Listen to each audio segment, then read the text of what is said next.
গগৈ কৃষ্ণ কৃষ্ণ মহাকৃষ্ণ কৃষ্ণ কৃষ্ণ গুৰু শংকৰ সৰ্বগুণাকৰ জাতি নাস্তি উপাম তুহাৰী চৰণকো ৰেণু শতকোটি বাৰ এক কৰো প্ৰণাম বাৰ এক কৰো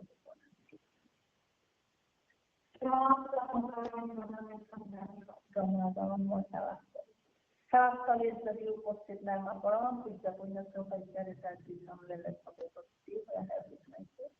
আমাৰ ডেকা দেউতা আছে ডেকা দেউতাৰ চৰণ ভক্তি কৰা হাবি জনাইছো আৰু আজি অনুষ্ঠানত ব্যাখ্যাকাৰখনত উপবিষ্ট হৈ থকা শ্ৰদ্ধাৰ হৈছে অভিনন্দন হাবি জনাইছো অনুষ্ঠানটো সদায় হিচাপে পৰিচালনা কৰি অহা আমাৰ পৰম শ্ৰদ্ধা হাতিমীয়া বহুজনা প্ৰমুখ কৰি এখন সত্ৰত উপস্থিত হৈ থকা সমস্তজন সন্ত মহন্ত বা মাতৃ আমি সমস্তজনৰ চৰণত ৰাতিপুৱা হাবি জনাইছো কৃষ্ণ কৃষ্ণ আজি আমাক এই ভক্তি ৰত্নাৱলী শ্ৰৱণ বিৰচনৰ প্ৰিয়দাংশ কীৰ্তন কৰিবৰ কাৰণে আজ্ঞা কৰিছে আপোনালোকৰ আজ্ঞা ভাগি আমি বিৰত লৈ বহু ভগৱন্তৰ শ্ৰীচৰণত ভাগি মহাপুৰুষৰ বাণীয়ে সেৱা জনাই আগবাঢ়িছে কৃষ্ণ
কৃষ্ণ কৃষ্ণ একান্ত সেবিকা সেৱা প্ৰাৰ্থনা ভগৱন্ত দুখা নিষ্কণ্ঠ অৰ্পণ কৰা হৈছে কৃষ্ণ হৰি কৃষ্ণ হৰি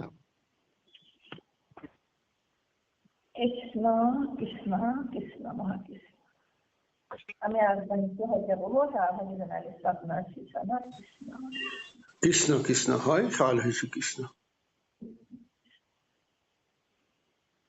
কৃষ্ণ কৃষ্ণ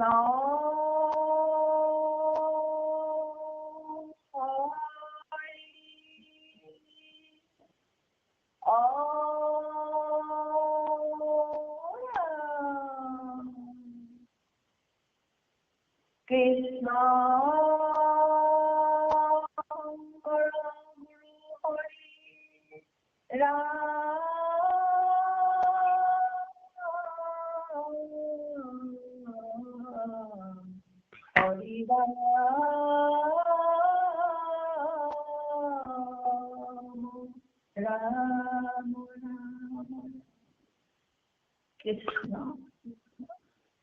আজি শ্ৰৱণ বিৰোচনৰ 588 নম্বৰ পদৰ সংখ্যাৰ পৰা আৰম্ভ হ'ব কৃষ্ণ আমি আগবাঢ়িছো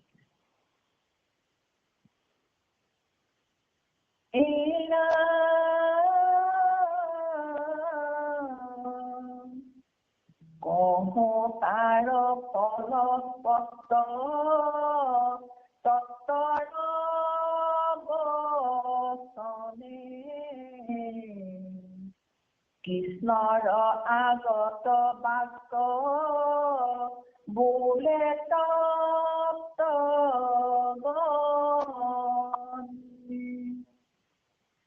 বধু কথা অমৃত প্ৰিয়ে যিটো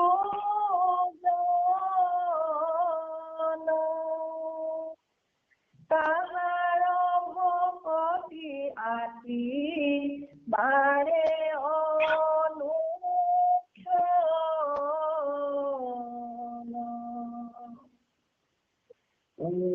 চিত্ত শুদ্ধ মিলে বৈৰাগ্য সাক্ষাৎ উভয় নিৰ্মল বোধ হৃদয়ত জাত তোমাৰ কৰুণাত নিলয় প্ৰভাৱে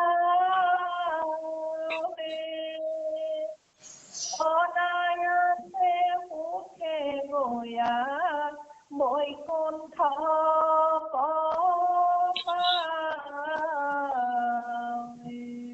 কৃষ্ণ কৃষ্ণ কৃষ্ণ কৃষ্ণ মাধৱ মাধৱ জয় গুৰু শংকৰ জয় জয়তে আমাৰ অতি আদৰৰ পৰম পূজ্যপদ পুণ্যশ্লোক দেউতাৰ চৰণলৈ পুৱাৰ ভক্তি ভৰা সেৱা ভাগি আগবঢ়ালো।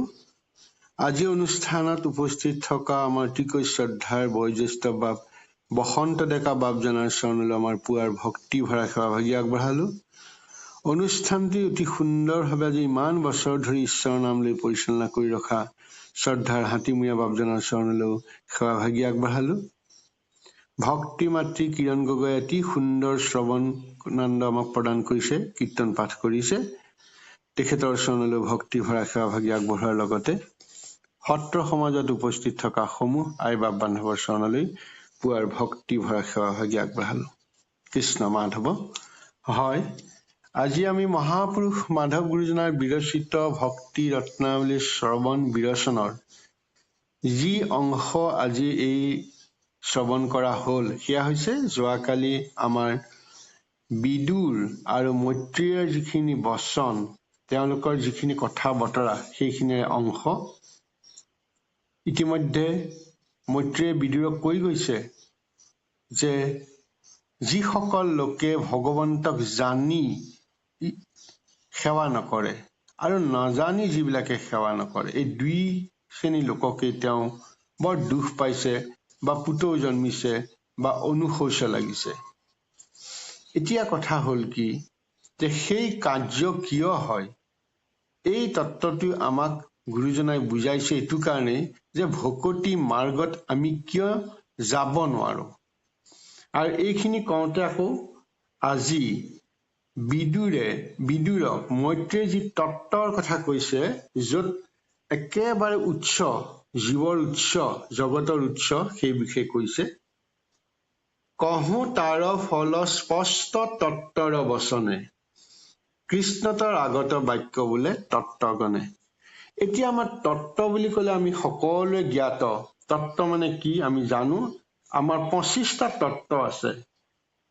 দুটা মূল তত্ত্ব, সেয়া হৈছে পুৰুষ আৰু প্ৰকৃতি।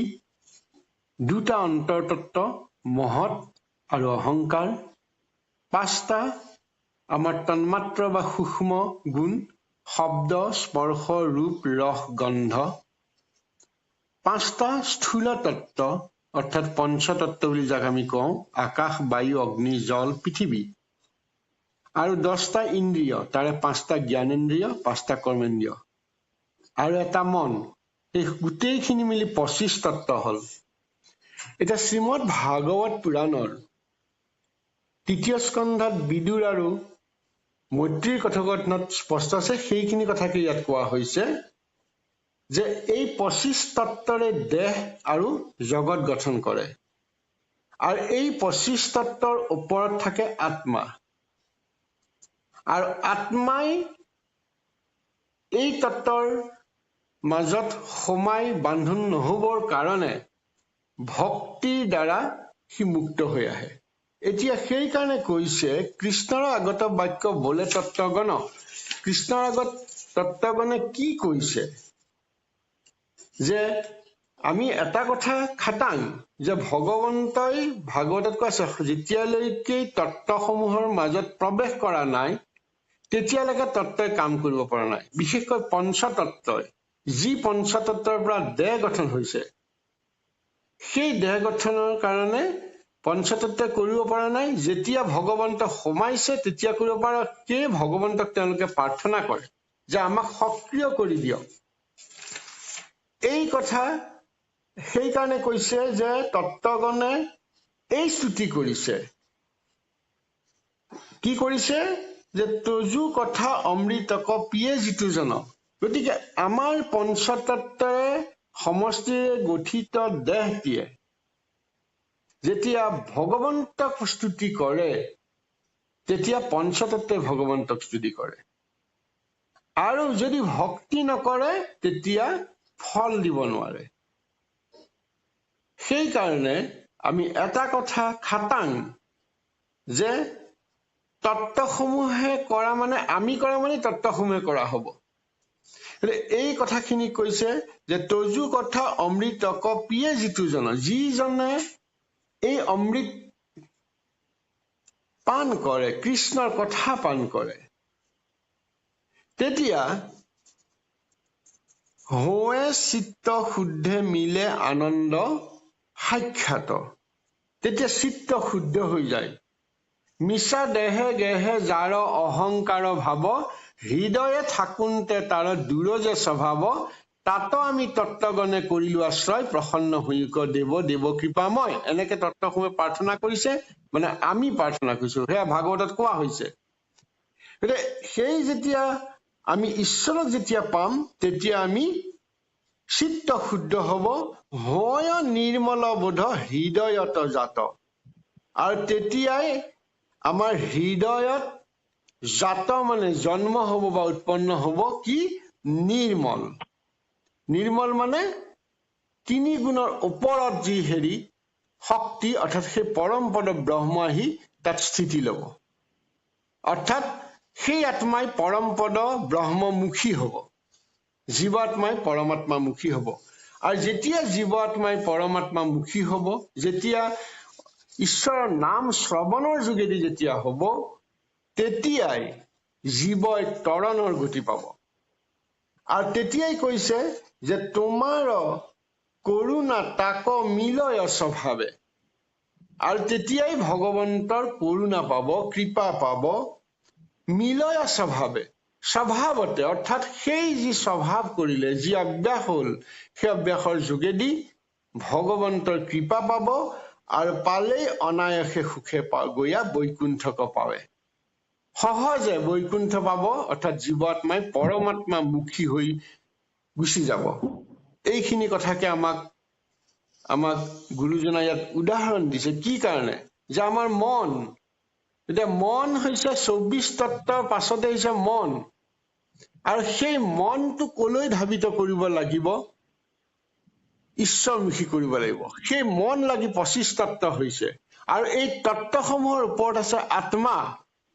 গতিকে আত্মাক সন্তুষ্ট কৰিব লাগিব, আত্মামুখী হব লাগিব, তেতিয়াহে জীৱ সৃষ্ট হোৱা জীৱসমূহৰ তৰণ হব। বিশেষকৈ মানৱ জীৱৰ কথা ইয়াত কোৱা হৈছে। এইখিনিকে কোৱা অনুভৱ হৈছে। কৃষ্ণ আই আগবাঢ়ক। তত্ত্বৰ বচন এৰে থওঁ এৰি মানে, কৃষ্ণ কথা ফল আৰু শুনা সাৱধানে, পৰম শ্ৰদ্ধায়ে দিলো প্ৰিয়ে প্ৰতিনিত,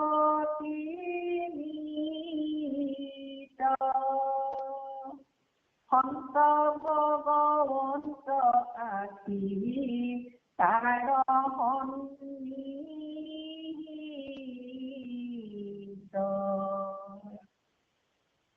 ইঠাইতে বৈকুণ্ঠ মুখ মিলে সৰ্বক্ষণে, লৈও কইহাৰ সাক্ষী প্ৰমাৰ বচনে,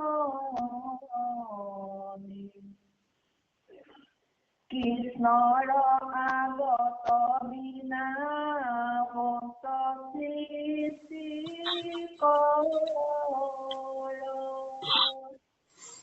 কহিব মহত্তকো মাৰ ভকত, কৃষ্ণ কৃষ্ণ কৃষ্ণ মাধৱ মাধৱ হয়। এইখিনিলৈকে আমি তত্ত্বৰ বচনখিনি কলে, তত্ত্বই কি কলে আমি গুৰুজনাৰ পৰা জানিব পাৰিলো।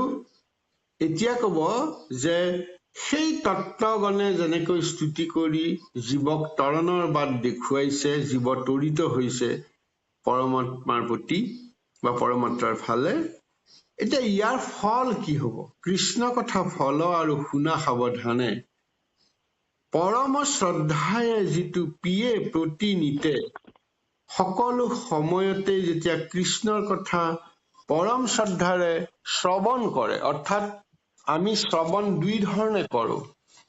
কোনোবা এজনে কলে আমি শুনো, আৰু আমি নিজে যেতিয়া বাক্য বচন কৰো তেতিয়াও আমি শুনো। নিজে কোৱা কথাও শুনো, লোকে কোৱা কথাও। সেইকাৰণে শ্ৰৱণ দুবিধ।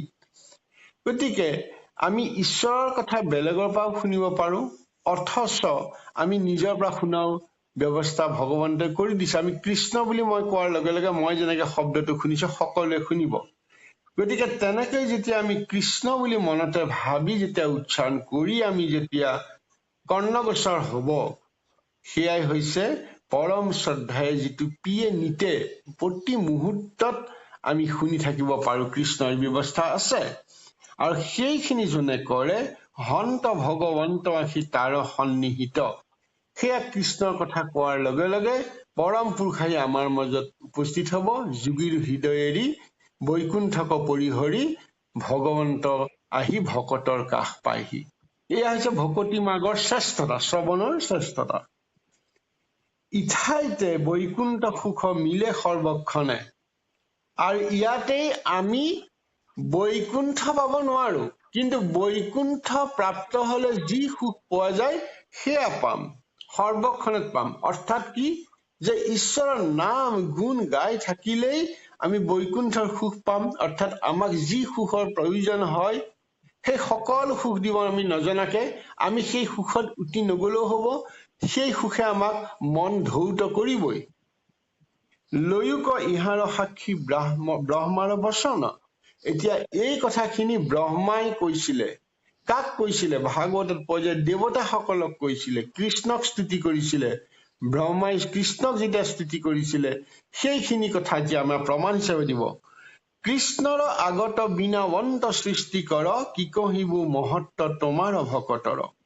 এতিয়া যেতিয়া ব্ৰহ্মাই যেতিয়া কৃষ্ণক স্তুতি কৰিছিলে, তত্ত্বগণৰ পৰা উদ্ধাৰ পাবৰ কাৰণে যেতিয়া তত্ত্বই গৈছিলে, তেতিয়া ভগৱন্তৰ চৰণলৈ ব্ৰহ্মাই স্তুতি কৰিছিলে। ব্ৰহ্মাই বহুতবাৰ স্তুতি কৰিছে ভগৱন্তক। দক্ষই যেতিয়া যজ্ঞ সম্পাদন কৰিব নোৱাৰিছিলে, দেৱতাসকল যেতিয়া ব্ৰহ্মাৰ ওচৰ পাইছিলে, তেতিয়া ব্ৰহ্মাই শিৱক স্তুতি কৰিবলৈ কলে। শিৱই যেতিয়া সন্তুষ্ট হল, ঈশ্বৰ যেতিয়া ভাবিলে, তেতিয়া ব্ৰহ্মাই স্তুতি কৰিছিলে। এনে অনেক স্তুতি পোৱা যায়, ব্ৰহ্মাৰ স্তুতিৰে ভৰ্তি হৈ আছে। গতিকে সেই ব্ৰহ্মাই কৃষ্ণক কি সৃষ্টি কৰিছিলে, আৰু সেই স্তুতিত আছে যে ভগৱন্তক কৈছিলে যে তোমাৰ ভক্ত হলে তাৰ কি মহত্ব হয়, সেই মহত্বৰ কথাখিনি মই তোমাৰ আগত কৈছো। অৰ্থাৎ সেয়া ভকতৰ গুণানুকীৰ্তন কৰিছে ব্ৰহ্মাই, আৰু ভকতৰ গুণানুকীৰ্তন কৰাৰ লগে লগে ব্ৰহ্মায়ো পৰিশুদ্ধ ৰূপলৈ আহিব পাৰিছে। তেওঁ মহাযোগী, ঈশ্বৰৰ অংশ, কিন্তু ভকতৰ গুণানুকীৰ্তন কৰি কৃষ্ণৰ মহত্ব প্ৰকাশ কৰিছে। এতিয়া আমি সেইখিনিলৈ আগবাঢ়িম। কৃষ্ণ আগবাঢ়ক। পদ পঙ্কজৰ সুগন্ধ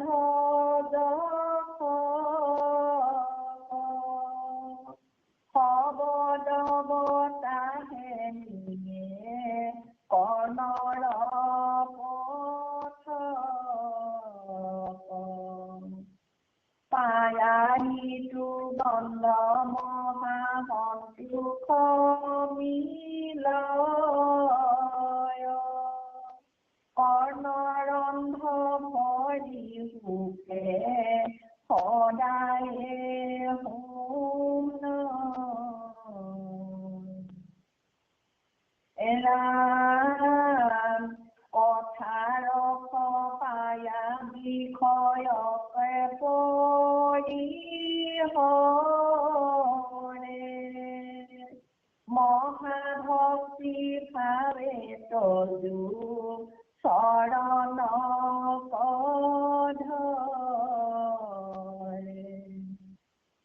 তোমাৰ পাবত লগাই লেখ প্ৰেম যাইবা কোন পাৰা তাৰ হৃদয়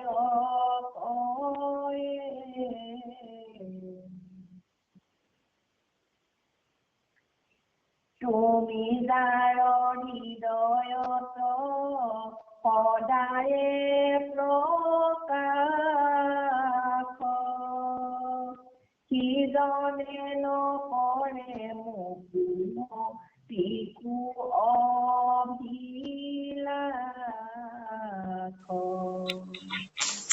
পৰম কৃতাৰ্থ মূল্য সিটো মহাজন এহি মানে থৈলো ব্ৰহ্মা দেহৰ কৃষ্ণ কৃষ্ণ কৃষ্ণ মাধৱ মাধৱ হয়। এতিয়া ব্ৰহ্মাই কি বিনাবন্ত কৃষ্ণৰ আগতে বিনাবন্ত সৃষ্টি কৰে। ভগৱন্তক তেওঁক স্তুতি কৰি কৈছে যে তজু পদ পংকজৰ সুগন্ধ যশক শবদ বতাহে নিয়ে কৰ্ণৰ পথক। গতিকে তোমাৰ পদ পংকজৰ সুগন্ধ যশ মানে কি? যশ মানে তোমাৰ গুণ লীলা, ভগৱন্তৰ যি গুণ লীলা, সেই গুণ লীলা ইমান সুগন্ধি, সেই সুগন্ধি বতাহে কেনেকৈ লৈ যায়? শব্দৰ যোগেদি। কেনেকৈ? যেতিয়া ঈশ্বৰৰ চৰণত সেৱা লৈ ঈশ্বৰৰ গুণানুকীৰ্তন যশ গায়, তেতিয়া সেই শব্দৰ খিনিয়েই ধৌত হৈ কৰ্ণৰ পিনে গুচি যায়। আৰু পাইবা সিটো গন্ধ মহা সন্তোষে মিলয় কৰ্ণৰন্ধ ভৰি সুখে সদায় শুন। এতিয়া নাকেৰে আমি গন্ধ পাওঁ, কিন্তু যশৰ গন্ধ শব্দই দি যেতিয়া যাব কৰ্ণই সেই গন্ধ পায়। অৰ্থাৎ কৰ্ণই সেই শ্লোক বা সেই ঈশ্বৰৰ কথাই কৰ্ণৰ পথত সোমাই সন্তোষ দিয়ে। আৰু কৰ্ণই তেতিয়া অন্য কথা নুশুনে, কৰ্ণৰন্ধ কৰ্ণ ফুটাই তেতিয়া সদায় ঈশ্বৰৰ নামকে শুনি থাকে। আৰু যেতিয়া ঈশ্বৰক শুনি থাকে তেতিয়াই কথা ৰস পায়া বিষয়ক পৰিহৰে। অৰ্থাৎ তেতিয়া সেই বিষয়ত আসক্ত হৈ থকা ইন্দ্ৰিয়সমূহেও বিষয়ৰ প্ৰতি নিস্পৃহ হৈ পৰে, কৃষ্ণৰ কথা শুনিবহে বিচাৰে। আৰু মহাভক্তিভাৱে তজু চৰণত ধৰে। আৰু মনটোৱে তেতিয়া বাসনা কামনা লোভ এইগিলাৰ পৰা আঁতৰি সেই যি চৰণৰ পৰা যশ আহিছে তেওঁৰ চৰণক সাৱটি ধৰে। তো মহাভক্তি চৰণে তোমাৰ পাৱত লগাই লেক প্ৰেম জৰি, নিজেডাল জৰি লৈ ভগৱন্তৰ চৰণত লগাই ললে, সেয়া প্ৰেমৰ জৰি। অৰ্থাৎ তেওঁ ভগৱন্তৰ বাহিৰে অন্য কথা একো নুশুনে। যাই বেক নাপাৰে তাৰ হৃদয় কৰি, অৰ্থাৎ ভগৱানক বশ কৰি দিলে। ভকত ওচৰত ভগৱন্ত বশ্য হৈ গল। অৰ্থাৎ কিয় হল? যে ভগৱন্তই যশ শুনি ভাল পায়, গুণানুকীৰ্তন কৰিলে ভাল পায়। কিয় ভাল পায়? সেয়া পৰমাত্মা। যেতিয়া তেওঁৰে স্ফুলিত জীৱাত্মাই তেওঁৰ কথা কয় কিয় ভাল নাপাব? গতিকে ভগৱন্তক বান্ধি পেলাই প্ৰেমৰ জৰিৰে সপ্ৰেম ভকতিৰে ভকতে, এয়া হৈছে ভকতৰ কিমান সুখ দিব পাৰে এইখিনি ব্ৰহ্মাই ঈশ্বৰক কৈছে। কৃষ্ণ হয়, তুমি যাৰ হৃদয়ত সদায় প্ৰকাশ। যেতিয়া ভকতৰ বশ্য হৈ যাব তেতিয়া ভকতৰ হৃদয়ত আহি ভগৱন্তই প্ৰকাশ হব। আৰু সেইজন ভকতে কেতিয়াও মুকুতি নিবিচাৰে, কাৰণ মুকুতি হলে তেওঁ ভগৱন্তক স্তুতি কৰিব নোৱাৰিব। সেইকাৰণে সিজনে নকৰে মুকুতিকো অভিলাষ। পৰম কৃতাৰ্থ ভৈলা সিটো মহাজন, সেইজন ভকতক মহাজন বুলি কৈছে। সকলো সম্পত্তিৰ গৰাকী মহাজন। সেই সম্পত্তি কি? পৰমাৰ্থিক ভাৱে আধ্যাত্মিক ভাৱে সেয়া ঈশ্বৰৰ সম্পত্তি, ঈশ্বৰপদ সম্পত্তি। এইখিনিকে কোৱা হৈছে যে ভকতজন ব্ৰহ্মাই কৈছে ভকতজন ঈশ্বৰৰ প্ৰেমত এনেকে বান্ধ খাই পৰে যে ভগৱন্ত আহি ভকতৰ জৰিত বান্ধ খাই পৰে, সেই প্ৰেমৰ জৰি। আৰু এইখিনি কথাকে ব্ৰহ্মাই আমাক কৈছে ব্ৰহ্মাই কৃষ্ণক কৈছে মানে গুৰুজনে আমাক এই কথাখিনি কৈছে। কৃষ্ণ আগভাগ পাছৰ অংশলৈ। কৃষ্ণ কৃষ্ণ কথা শুনি যেন হুৱে কীৰ্ত সিদ্ধ মমকৰ বাক্য বিদিত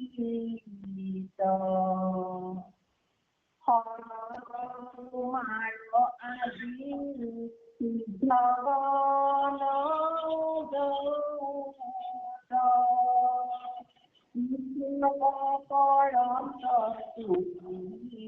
দক্ষৰ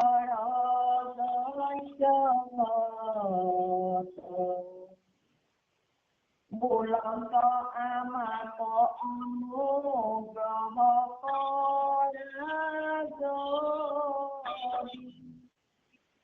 তদু কথা অমৃত মৰময়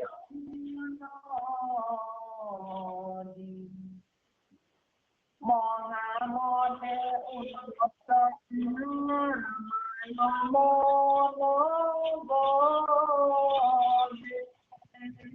হেৰি নদী মাজে মজি থাকুক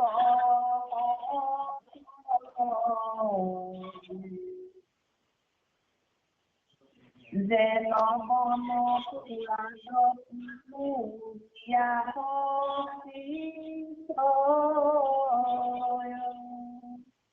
অগাধ কণাৰ মজিয়া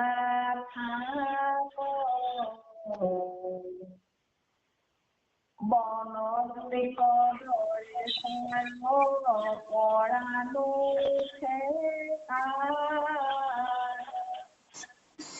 সেই মতে মন প্ৰভু মাতংগ কৃষ্ণ কৃষ্ণ কৃষ্ণ মাধৱ মাধৱ। হয়, এতিয়া আমি শ্ৰৱণৰ মহাত্ম্য আন এটা উদাহৰণৰ যোগেদি যাব বিচাৰিছো। সেয়া হৈছে কি, কৃষ্ণ কথা শুনি যেন হৱে কৃত্য। কৃষ্ণ কথা শুনিলৈ কেনেকৈ কৃত্য হব পাৰি, এই কথা সিদ্ধ সমস্তৰ বাক্যে কৰহু বিদিত। এতিয়া বিদুৰক মৈত্ৰীয়ে কৈছে সিদ্ধ মানে কোন? সনক, সনন্দন, সনাতন আৰু সনত কুমাৰ। এই চাৰি সিদ্ধই কৃষ্ণক কৰন্ত স্তুতি দক্ষৰ জগত। দক্ষৰ যজ্ঞত কৃষ্ণক কেনেকৈ স্তুতি কৰিছিলে। এতিয়া দক্ষৰ যজ্ঞৰ কথা কিয় আহিলে? সিও এক লীলা। দক্ষই আপোনালোকক সকলোৱে জ্ঞাত, দক্ষই শিৱক উপেক্ষা কৰি যি যজ্ঞ পাতিছিলে তাত সতী আহি দেহত্যাগ কৰিছিলে, আৰু দেহত্যাগ কৰাৰ পাছত সেই সতীৰ দুখত শিৱই জটাৰ পৰা উৎপন্ন কৰা সেই বিশেষ শক্তিয়ে গোটেই যজ্ঞস্থলীত উপস্থিত থকা সমস্ত দেৱ দেৱতাক নগুৰ নাকতি কৰিছিলে, কাৰোবাৰ হাত ভৰি ভাঙি গৈছিলে। আৰু সেই সময়ত দেৱতাসকলে ব্ৰহ্মাৰ ওচৰলৈ গৈছিলে তাত উপায় বিচাৰি, আৰু তেতিয়া ব্ৰহ্মাই কৈছিলে যে শিৱক তোমালোকে কৰা, শিৱ হৈছে তিনি গুণে থকা আমাৰে অংশ। আৰু যেতিয়া শিৱৰ কৰা স্তুতিত দেৱতাসকলৰ স্তুতিত শিৱই সন্তোষ হৈ যজ্ঞ কৰিবলৈ আকৌ পুনৰ দিছিলে, দক্ষক পুনৰ জীৱন দিছিলে। আৰু সেই সময়ত ভগৱন্ত যেতিয়া তেওঁলোকে সেইবাৰ ভগৱন্তক উদ্দেশ্য কৰি যেতিয়া সেই যজ্ঞ কাৰ্য সমাপন কৰিছিলে সেই সময়তে, আৰু সেই সময়তে যজ্ঞস্থলীত উপস্থিত থকা সকলো দেৱ দেৱতা সকলোৱে ভগৱন্তৰ স্তুতি কৰিছিলে, আৰু সেই চাৰি সিদ্ধও তাতে আছিলে, তেওঁলোকে স্তুতি কৰিছিলে। কৃষ্ণক কৰন্ত স্তুতি দক্ষৰ জগত। অৰ্থাৎ আমাক দেখুৱাই দিলে যে ভকতি মাৰ্গটো সেই আদি সত্য যুগতো আছিলে। বিভিন্ন সময়ত ভকতি মাৰ্গে সদায় শ্ৰেষ্ঠত্ব লৈ আহিছে। একেবাৰে যুদ্ধ কৰালৈকে, জন্মজয় নহয়, মই ভুল হৈছে, যুধিষ্ঠিৰে ৰাজসুই যজ্ঞ কৰালৈকে ভগৱন্তৰ কথা কৈছে। প্ৰতি যুগতে ভগৱন্তৰ স্তুতি আছে, ভকতি মাৰ্গৰ শ্ৰেষ্ঠতা সকলো যুগতে আছে। এতিয়া বুলন্ত আমাক অনুগ্ৰহ কৰা যদি তজু কথা অমৃত নিৰ্মলময় মোদী মহানাদ উন্মুক্ত আমাৰ মন মাজে সেই নদী মাজে মজি থাকোক সহজে। এয়া আমি ভাগৱত পুৰাণত পাইছো। ভাগৱতত বৰ সুন্দৰকে কৈছে, একেখিনি কৈছে, তজু কথা মৃত নদী জলত প্ৰমত্ত মন বুঢ় দিয়া পকিল শৰণে বিষয়ৰ অগ্নিৰ তাপ জেনমত্ত গজৰাজে পুৰী বনাগ্নিৰ মাজে সমুদ্ৰৰ জলত ডুবি যায়। অৰ্থাৎ ইয়াত কোৱা হৈছে যে আমাক অনুগ্ৰহ কৰা, কি অনুগ্ৰহ কৰা? বলন্ত আমাক অনুগ্ৰহ কৰা যদি আমাক অনুগ্ৰহ কৰা, কেনেকে কৰিবা? তজু কথা অমৃত নিৰ্মলময় মোদী, তোমাৰ কথা নিৰ্মলময় মোদীৰ নিচিনা, নদীৰ দৰে, আৰু সেই কথা আমাক কোৱা। মহানাদ উন্মুক্ত আমাৰ মন মাজে সেই নদী মাজে মজি থাকোক সহজে। বৰ সুন্দৰকৈ কৈছে। মহানাদ, নাদ মানে ধ্বনি, মহানাদ মানে কি? হৰিৰ ধ্বনি, আটাইতকৈ ডাঙৰ ধ্বনি হৰিৰ ধ্বনি। মহানাদ উন্মুক্ত, উন্মুক্ত মানে আত্মভোলা অৱস্থা, আত্মহাৰা হৈ যোৱা অৱস্থা। আমাৰ মন মাজে, আমাৰ মন আনন্দত ডুব যায়। কেতিয়া হয়? যেতিয়া হৰিৰ ধ্বনি আমি শুনিবলৈ পাওঁ, আত্মহাৰা হৈ আমাৰ মন ডুব যায়। সেই নদী মাজে মজি থাকোক সহজে, সেই নদী মাজে মজি, সেই আনন্দ ধাৰাত আমি ডুবি যাওঁ, সহজে ডুবি যাওঁ। অৰ্থাৎ ভগৱন্তৰ নাম কীৰ্তনৰ মহাধ্বনি শুনি মানুহৰ মন আনন্দত বিভোৰ হৈ যায়। এয়া শ্ৰৱণৰ কথা। মহানাদদিনী মানে শ্ৰৱণৰ কথা। সেই আনন্দ যেন নদীৰ দৰে, ধাৰ থকা নদীৰ দৰে। সেই কৈছে সনন্দ সনাতন সনত কুমাৰে ভগৱন্তক স্তুতি কৰিছে যে তোমাৰ কথা অমৃত য'ত আমি শুনিবলৈ পাওঁ তাতেই আমি যেন মজি থাকো। আৰু সেই অৱস্থা কেনেকৈ কৈছে যে আমি বিষয়ী মানুহ, যেন বন পোৰাত পুৰীয়া হস্তি ছয়। এতিয়া বন পোৰাত মানে কি? বন পোৰা মানে বিষয় বাসনাৰ জুই। সেই বিষয় বাসনাত পুৰীয়া হস্তি ছয়। হস্তি ছয় মানে কি? আমাৰ মন। অৰ্থাৎ হাবিত যেতিয়া জুই লাগে, তেতিয়া বন জুই লাগিলে হাতী তাৰ পৰা পলাই যায়। কলৈ যায়? অগাধ গংগৰ জলে মজিয়া থাকয়। অগাধ গংগাৰ জল মানে সি নদী, ডাঙৰ সাগৰ বা সৰোবৰ পালে তাত সোমাই যায়, যাতে জুইয়ে নুপুৰে।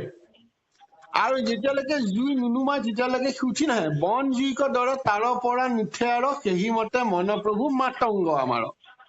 গতিকে যেনেকৈ হাতীটোৱে তাৰ পৰা উঠি নাহে বন জুই ভয়ত, গতিকে আমাৰ মন প্ৰভু মাতংগ, আমাৰ মনটো হাতীৰ দৰে। গতিকে আমি হাতীৰ নিচিনা মন, আমি বিষয় বাসনাৰ জুই আমাক পুৰিব বিচাৰে। কিন্তু আমি নামৰূপী গংগাত থাকিলে বন পোৰা জুইৰ দৰে থকা বিষয় বাসনাৰ জুইৰ পৰা আমি পৰিত্ৰাণ পাব পাৰো। অতি সুন্দৰকৈ এয়া সনাতন আৰু সনত কুমাৰ চাৰি সিদ্ধই দক্ষৰ যজ্ঞ কৰোঁতে ভগৱান আহোঁতে এয়া স্তুতি কৰিছিলে। এই স্তুতিটো যদি আমাক দেখুৱাই দিছে যে আমি শ্ৰৱণ কীৰ্তন কৰি থাকিলে আমাৰো সেই বিষয় বাসনাৰ পৰা আমি নিজে নিজে মুক্ত হৈ যাম। গতিকে নামৰূপী জলত যেতিয়া আমি থাকিম, নদীত থাকিম, য'ত ভগৱন্তৰ কথা অমৃতময় বৈ থাকে, সেই তাত অৱগাবাহন কৰি থাকিলে আমি বিষয় বাসনাৰ পৰা আঁতৰি আমি পৰম পদ প্ৰাপ্তি হ'ব পাৰিম। এইখিনি কথাকে ইয়াত কোৱা হৈছে। কৃষ্ণ কৃষ্ণ, মাধৱ মাধৱ, আগবঢ়াওক। হয় ককাই। আপোনাৰ তাত কি আছে বাৰু? মোৰ তাত মহামদে বুলি আছে। মহামদে উন্মুক্ত, মই শুধৰাই লওঁ। হয়, মহানাদ উন্মুক্ত। আচলতে মহামদ বুলি কলেও সেই মদটো বেয়া বস্তুৱে বুজায়, কিন্তু ইয়াত মহানাদ উন্মুক্ত আমাৰ মনৰ মাজে, সেইটো মদ নহব, নাদহে হব। হয়, মহানাদ। হয়, মহানাদ উন্মুক্ত আমাৰ মনৰ মাজে, তেতিয়াহে কথাটোৰ অৰ্থ অলপ সংগতি থাকিব যেন বোধ হয়। মহামদ বুলি ক'লে মদটো আকৌ কথাটো অলপ বিপৰীত প্ৰতিক্ৰিয়া কৰিব। মহানাদ, নাদ মানে ধনী, মহানাদ মানে মহাধ্বনি, আৰু মহাধ্বনি কি হয়? ঈশ্বৰৰ নামটো হৈছে মহাধ্বনি হয়। তাৰ পাছৰ শব্দটোৰ লগত উন্মুক্ত মানে একেবাৰে আপোন ভলা হৈ যোৱা, অৰ্থাৎ একেবাৰে আনন্দত মতলীয়া হৈ যোৱা, এই কথাখিনি আহি যায় তাতে। এইখিনি কথাহে। আৰু এইখিনিতে এটা কথা আমি কব বিচাৰিছো, যি যজ্ঞ, আচলতে যজ্ঞ মানেনো কি? যজ্ঞ মানে আচলতে যজ্ঞ হল মানুহৰ জীৱন। আমাৰ দেহটো হৈছে যজ্ঞৰ মণ্ডল, আৰু মনটো হল যজ্ঞৰ অগ্নি, আৰু ইন্দ্ৰিয়বিলাক হৈছে আহুতি দিয়াৰ উপকৰণ, আৰু কৰ্মবিলাক আহুতি। অৰ্থাৎ নিজ কৰ্মৰে দেহেৰে ঈশ্বৰ তত্ত্ব অনুধাৱন কৰিলেই যজ্ঞ কৰা হয়। আৰু বাকী যজ্ঞটো হৈছে আমাৰ প্ৰতীক। এই যে আমি মণ্ডপ সাজিলো, সেয়া কৰ্ম মাৰ্গত যি যজ্ঞ আছে, সেই যজ্ঞ হৈছে প্ৰতীক, যে আমি সেইখিনি কৰিব নোৱাৰা কাৰণে প্ৰতীক ৰূপে কৰা হৈছিলে। কিন্তু প্ৰকৃততে আমি অহৰহ যজ্ঞ কৰি থাকিব পাৰোঁ। আমাৰ দেহটোৱেই যজ্ঞৰ মণ্ডল, আৰু মনটো হৈছে যজ্ঞৰ অগ্নি। কেতিয়া কৰিব পাৰিম? যেতিয়া আমি মনেৰে ঈশ্বৰক ভাবিম। আৰু কেনেকৈ ভাবিম? যেতিয়া আমি মনেৰে ঈশ্বৰৰ কথা শ্ৰৱণ কৰিম, আৰু শ্ৰৱণ কৰিলেই যজ্ঞ কৰা হ'ব। এইখিনি কথাকে মই আনুষংগিকভাৱে মনত পৰিছে কাৰণে কৰি থৈছো। অপৰাধ মৰ্জন কৰিব। কৃষ্ণ আগবাঢ়ক। এৰাম বাবামি সতিনি তাপ সংসাৰ অনাদি জনম পাদে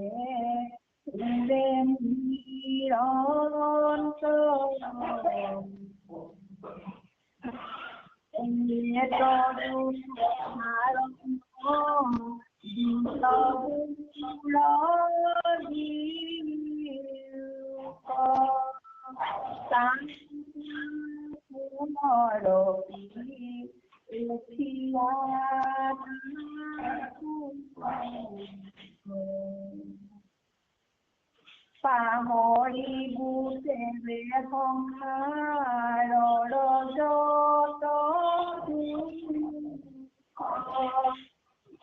মিলিলে মনত মহা ব্ৰহ্মানন্দ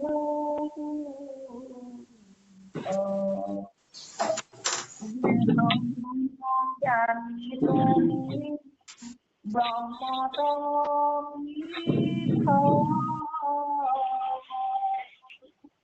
এক ভাৱ ভূয়া পায়া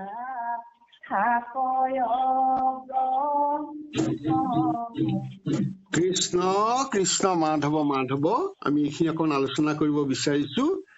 দাবাগ্নি সদৃশ তিনি তাপ সংসাৰৰ আমাৰ সকলোৰে জ্ঞাত আধ্যাত্মিক, আধিদৈৱিক, আদি ভৌতিক, এই তিনি তাপ আমাৰ একেবাৰে জ্বলন্ত জুইৰ দৰে উন্মুক্তভাৱে জ্বলি থকা দাবাগ্নিৰ দৰে, আৰু ই অনাদি জন্ম তাতে পৰে নিৰন্তৰ। আমি যিমানখিনিলৈকে জন্ম হৈ আহিছো এতিয়ালৈকে, সেই সকলোবিলাকতে আমাক আধ্যাত্মিক, আধিদৈৱিক, আদি ভৌতিক তাপ আমাক পুৰি আছে। এবে তজু কথাৰ নদীত বুৰ দিওঁ ক।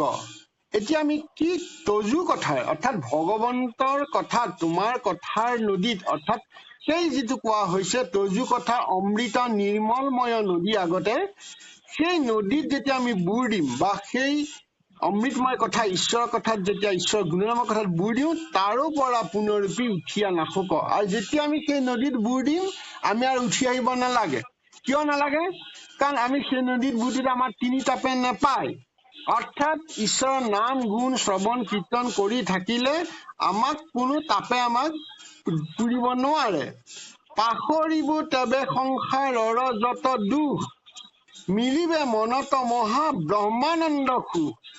তেতিয়া আমি সেই নদীত, যেতিয়া অমৃতময় নদীৰ জলত যেতিয়া আমি গৈ থাকিম শ্ৰৱণ কীৰ্তনৰ মাধ্যমেৰে, তেতিয়া আমাৰ মনত ব্ৰহ্মানন্দ সুখ, মহাব্ৰহ্মানন্দ সুখ, অৰ্থাৎ পৰম সত্যক উপলব্ধি কৰিব পাৰিম।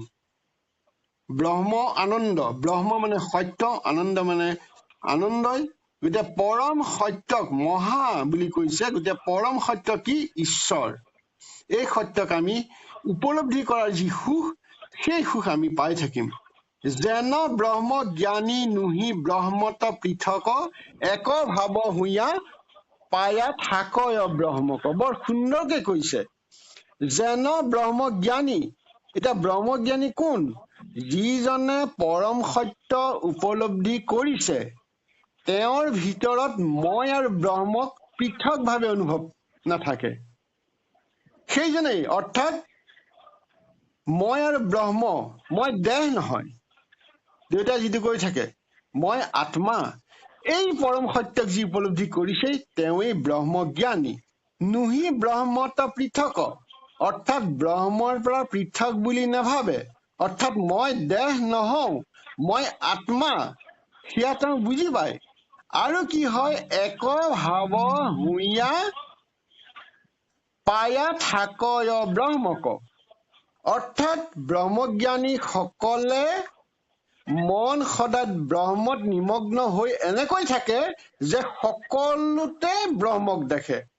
এক ভাৱ হুঞা পায়া থাকয় ব্ৰহ্মক, সকলো বস্তুতে ব্ৰহ্মক দেখে আৰু ব্ৰহ্মৰ স্থিতিটো অনুভৱ কৰে। সেইজনে ব্ৰহ্মজ্ঞানী। সকলো গোটেই জগতখনকে তেওঁলোকে ব্ৰহ্ম বুলি ভাবে। কিয় ভাবে? সেই পৰম সত্য। কাৰণ ঈশ্বৰ ব্ৰহ্ম নহলে তেওঁলোক চৈতন্য হব নোৱাৰে, তেওঁলোকৰ স্থিতি নাথাকে। সেইজনে ব্ৰহ্মজ্ঞানী, সেই পৰম সত্য উপলব্ধি কৰে। সেহি মতে মজি মনত তোমাৰ কথাত, আৰু এই কথাত এনেকৈ যদি তোমাৰ কথাত আমি মন মজি থাকো, পৰম সত্য যেতিয়া পালো, পৰম আনন্দে মগ্ন হৈ বহু সাক্ষাৎ, তেতিয়া আমি পৰম আনন্দ তেতিয়াহে পাম। পৰম আনন্দ কেতিয়া পাম? যেতিয়া আমি ব্ৰহ্মানন্দ সুখ পাম ঈশ্বৰৰ নাম লৈ, ঈশ্বৰৰ শ্ৰৱণ কীৰ্তন কৰি, আৰু যেতিয়া আমি ব্ৰহ্ম জ্ঞানী হম, সেই সময়তে আমি পৰম সুখ পাম। পৰম আনন্দে মগ্ন হৈ বহু সাক্ষাতে আমি আনন্দত তেতিয়া মতলীয়া হৈ যাব পাৰিম। সেই সুখ অতি আনন্দৰ সুখ। শ্ৰৱণ বিৰাম আৰু নুহি বেক মন, আৰু সেই সময়ত শ্ৰৱণ নকৰো বুলি, বিৰাম নকৰো বুলি ভাবিম। মনত নাহিব যে এতিয়া নুশুনো বুলি আমাৰ আমনি লাগিছে, ভাগৰ লাগিছে বুলি নাহে। শ্ৰৱণ বিৰাম আৰু নুহিকে মন, এহি মানে থৈলো সিদ্ধ খবৰ বচন। গতিকে সিদ্ধসকলে সনত কুমাৰকে আদি কৰি সিদ্ধসকলে কি কৰিছিলে? যে ভগৱন্তৰ নাম শুনিবলৈ বিচাৰিছিলে। ভগৱন্তৰ নাম তেওঁলোকে শুনিবলৈ বিচাৰিছিল। অৰ্থাৎ তেওঁলোকে কৈছিল যে কৰ্ম বন্ধনে সৃষ্টি কৰে আৰু জ্ঞানে কিছু বোধ দিয়ে, আৰু ভক্তিয়ে বন্ধন সম্পূৰ্ণৰূপে ভাঙি দিয়ে। গতিকে আমি ইয়াত আছো কাৰণে কৰ্ম বন্ধনৰ সৃষ্টি হবই, আৰু কৰ্মৰ ফলত আমি বন্ধনত সোমামেই। আৰু জ্ঞান মানে কি? ঈশ্বৰৰ শ্ৰৱণ কীৰ্তন কৰিম যেতিয়া আমাৰ বোধ আহিব, আৰু সেই বোধ আহিব কেতিয়া? যেতিয়া আমি বোধ আহিব, ঈশ্বৰৰ কথা ভাবিবৰ কাৰণে জ্ঞান হব, তেতিয়া আমি ভকতি কৰিম, আৰু ভকতি কৰাৰ লগে লগে বন্ধন সম্পূৰ্ণৰূপে ভাং খাই যায়। এই কথা সনত কুমাৰে স্তুতি কৰিছিলে। এই কথাখিনি ইয়াত সেইখিনিকে কোৱা হৈছে। কৃষ্ণ কৃষ্ণ আই আগবাঢ়ক। কৃষ্ণ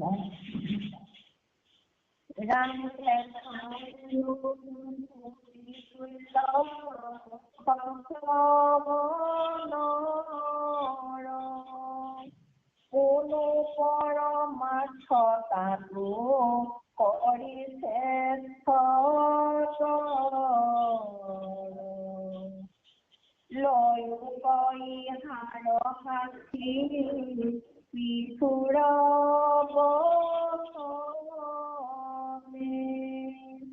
পাঠিলত পিঠু যেন ঈশ্বৰৰ কৃষ্ণ কৃষ্ণ মাধৱ মাধৱ। হয়, এতিয়া আমি অন্য এটা স্বতন্ত্ৰ বা উদাহৰণলৈ যাম। সেয়া হৈছে যে দেখাইলো মুকুতিৰ তুল্য সুখ শ্ৰৱণৰ। এতিয়া আমাক দেখুৱাই দিলে যে শ্ৰৱণৰ সুখ মুকুতিৰো অধিক, আৰু মুকুতি পালে যি হব সেয়া আমি শ্ৰৱণ কৰিলেই পাম। সেইখিনি আৰু এই কথাই পুনু পৰমাৰ্থ তাতো কৰি শ্ৰেষ্ঠতা। আকৌ এইখিনিকে কোৱা হৈছে যে শ্ৰৱণেই হৈছে আটাইতকৈ শ্ৰেষ্ঠ এই পৰমাৰ্থ কথা। এই কথাখিনি আমি ইতিমধ্যে ব্ৰহ্মা আৰু সনন্দন 4 সিদ্ধৰ পৰা আমি গম পালো। এতিয়া আমি পৃথুৰ বচনৰ পৰা এইখিনি কৰিবলৈ চাইছো যে কি কৈছে পৃথুৱে। পাৰ্থিলন্ত পৃথু যেন কৃষ্ণৰ চৰণে। এতিয়া পৃথুৱে কৃষ্ণৰ চৰণত কেনেকৈ প্ৰাৰ্থনা কৰিছিলে? পৃথুৱে যেতিয়া বিষ্ণু যজ্ঞ কৰিছিলে আৰু বিষ্ণুক তেওঁ কি বিচাৰিছিলে আমি সকলোৱে জানো, ভাগৱতত পাইছোৱেই পৃথুৰ কথাখিনি। তবু সেই কথাখিনি ইয়াত কব বিচৰা হৈছে। কথাখিনি অকমান ইয়াত দীঘলকে আছে, এইখিনি কথা একেলগে নহলে অকণ অসুবিধা হব পাৰে, গতিকে মই আমাৰ সঞ্চালক প্ৰভুজনৰ পৰা অনুমতি বিচাৰিছো। আমি আজি ইয়াতে থব পাৰিম নেকি প্ৰভু? হয় হয় কৃষ্ণ, আজি ইমানতে ৰাখি দিয়ক। হয়, পৃথুৰ বচনখিনি বৰ দীঘল আৰু আধা হলে অসুবিধা হব, আমি পৰৱৰ্তী অৱস্থাত শুনিব পাৰিম। কৃষ্ণ। হয় হয়, আমি এইখিনি কথাকে আজি আমি কম কথাকে কলো। কিয় কলো যে আমাৰ শ্ৰৱণৰ যি মাহাত্য, সেই গুৰুজনাই বিভিন্ন পতন্তৰ যোগেদি আমাক কৈ আছে শ্ৰৱণ কেনেকৈ কৰিব লাগে আৰু শ্ৰৱণ হলে কিয় কৰিব লাগে। এই কথাখিনি অহৰহ নিৰন্তৰ গতিৰে আমাৰ বিদুৰ আৰু মৈত্ৰেয় সংবাদৰে কৈছে, ব্ৰহ্মাই স্তুতি কৰাৰে কৈছে, আৰু 4 সিদ্ধই দক্ষ জগত কৰা স্তুতিৰে আমাক বুজাইছে। এই তিনিওটা অংশতে আমাক দেখুওৱা হৈছে যে শ্ৰৱণৰ বাহিৰে অন্য কোনো উপায় নাই। ইমান সুন্দৰকৈ বুজাইছে। অৰ্থাৎ যিসকল মানুহৰ বুদ্ধি শুদ্ধ আৰু সুমধুৰ হয়, তেওঁলোকে ভগৱানৰ নাম কীৰ্তনৰ যোগেদি হয়। অন্য গ্ৰাম্য কুকথা কৰিলে সেয়া সুমধুৰ। এই কথাখিনিকে মুঠতে কলে। যি নহওক, আমি এইখিনি কথাকে আমাৰ মনেৰে পদেৰে যেনেকে ভাবিছো তেনেকে কবলৈ বিচাৰিছো। মাজে মাজে আউল লাগি গৈছে, নলগা নহয়, ভাৱৰ খেলি মেলি হয়, সজাই পৰাই কব পৰা নাই, কি কৰিব, চেষ্টা কৰিছো। আৰু আপোনালোকে নিশ্চয় সেইখিনি বুজিও পাব। আৰু কিবা যদি ভুল ত্ৰুটি হৈছে সেইখিনি আপোনালোকে শুধৰাই লব আৰু আমাকো আঙুলিয়াই দিলে আমি কৃতাৰ্থ হম। আৰু আপোনালোকৰ আগত এইখিনি কৰোঁতে কথনে মথনে হব পৰা ভুল ত্ৰুটিয়ে কৰা অপৰাধখিনি মাৰ্জনা বিচৰা হল। অপৰাধ বিনাশন তুজু নাম নাৰায়ণ, জানি নামে পখিলি কৰণে, আনগতি নাহিকে মৰণে, অপৰাধ ক্ষমা কৰি তুমি দয়াশীল হৰি মোক ৰক্ষা কৰিছনে, মোক ৰক্ষা কৰিছনে।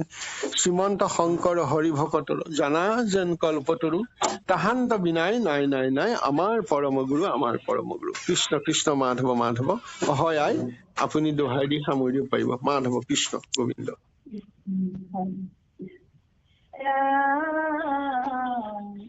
দেখাইলো পুতি তুল্য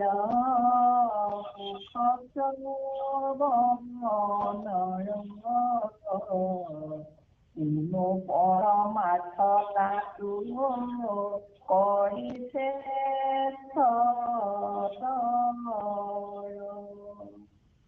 লয়ো পৰিহাৰ সাক্ষী পৃথুৰ বচনে, পাৰ্থিলন্ত পৃথু যেন কৃষ্ণৰ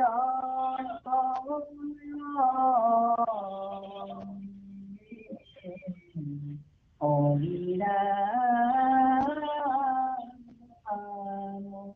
ৰাম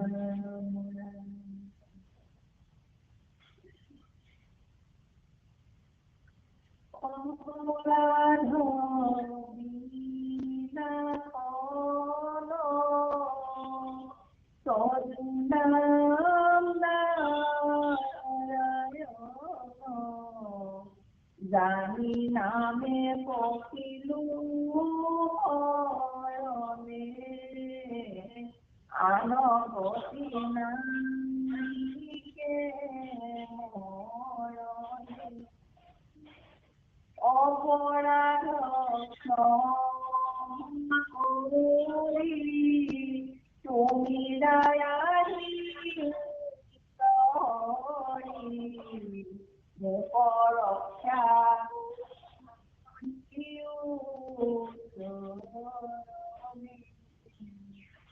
ৰাম মোক ৰক্ষা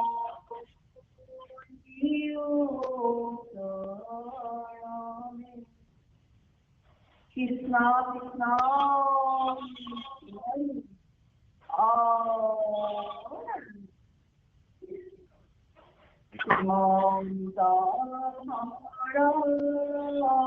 হৰি